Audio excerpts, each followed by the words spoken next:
Assalamualaikum warahmatullahi wabarakatuh.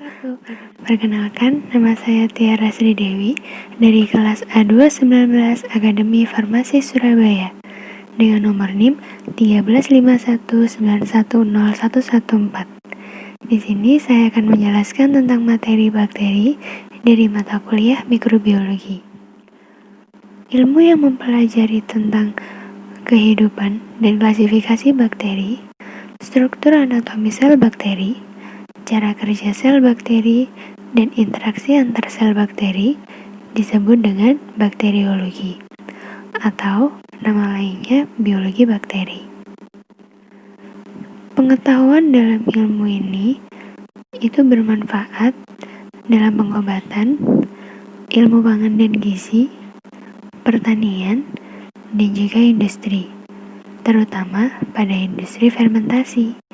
Jadi industri fermentasi itu bisa dalam pembuatan tape, dan untuk pengobatannya mungkin bisa untuk obat-obat yang disebarkan di rumah sakit atau di apotek lainnya yang diproduksi oleh BBF.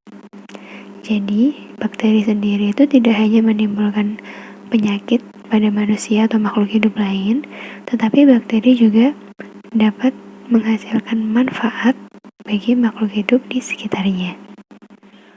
Selanjutnya yaitu struktur dasar sel bakteri yang meliputi membran sel yang terdiri atas lemak dan juga protein yang bersifat semi-permeable dan berfungsi untuk mengatur keluar masuknya zat ke dalam sel. Berikutnya ada sitoplasma. Sitoplasma itu cairan yang di dalam sel dan dia itu tempat berlangsungnya reaksi metabolik. Berikutnya ada nukleoid atau yang disebut dengan DNA, berfungsi untuk mengontrol sintesis protein dan pembawaan sifatnya. Dan selanjutnya ada flagella atau cambuk besar, berfungsi untuk bergerak. Dan ada ribosum yang terdiri dari protein dan juga RNA, berfungsi untuk mensintesiskan protein.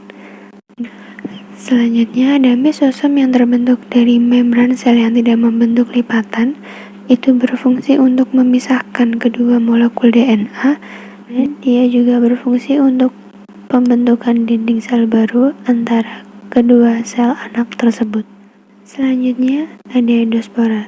Endospora ialah bakteri yang terbentuk karena kondisi lingkungan yang tidak menguntungkan, misalnya seperti kekurangan nutrisi dan juga air, dan juga suhunya itu terlalu panas atau terlalu dingin, dan adanya racun. Jadi endospora itu seperti muncul untuk melindungi bakteri agar bakterinya tidak mati terkena cuaca yang tidak menguntungkan tadi. Contohnya yaitu Clostridium dan juga Bacillus. Materi berikutnya ialah bakteri prokariota dan sel bakteri eukariota. Berikut adalah tabel untuk perbandingan sel bakteri prokariota dan eukariota.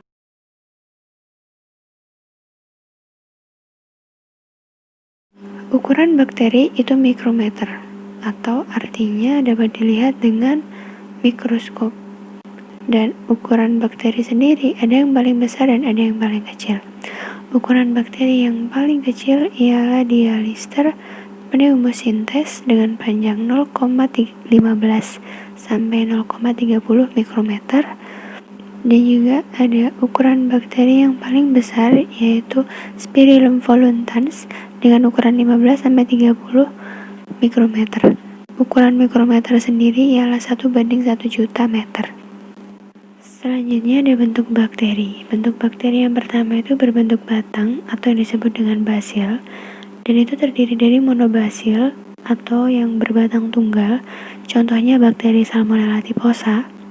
Dan juga ada diplobasil.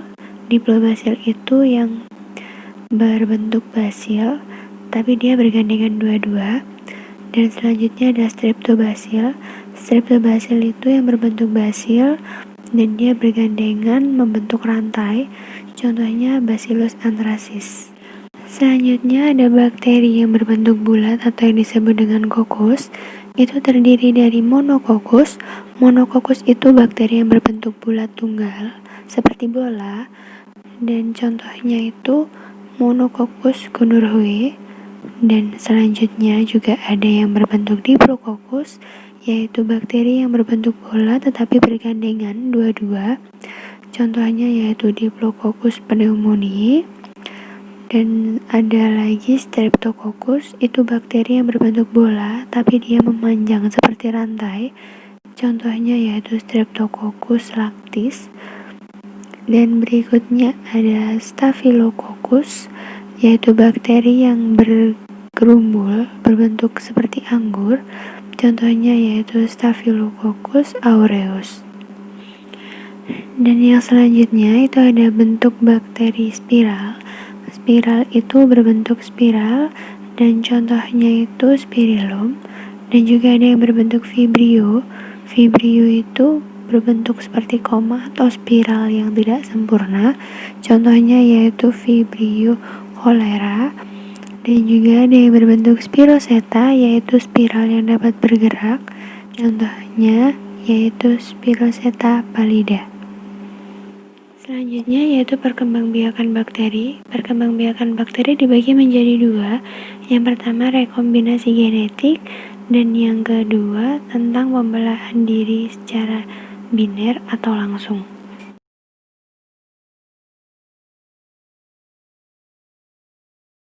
Sekarang kita membahas tentang pergerakan bakteri. Bakteri dapat bergerak menggunakan flagella atau disebut dengan flagel atau bulu-bulu cambuk. Nah, bakteri itu dapat dibedakan sesuai dengan berapa jumlah flagel yang mereka miliki dan berbeda juga spesiesnya. Berikutnya yaitu tentang cara bakteri untuk menimbulkan penyakit. Yang pertama ada invasi, yaitu bakteri untuk menyebar atau menimbulkan penyakit. Dan yang kedua ada toksigenitas atau kemampuan bakteri untuk membentuk toksin.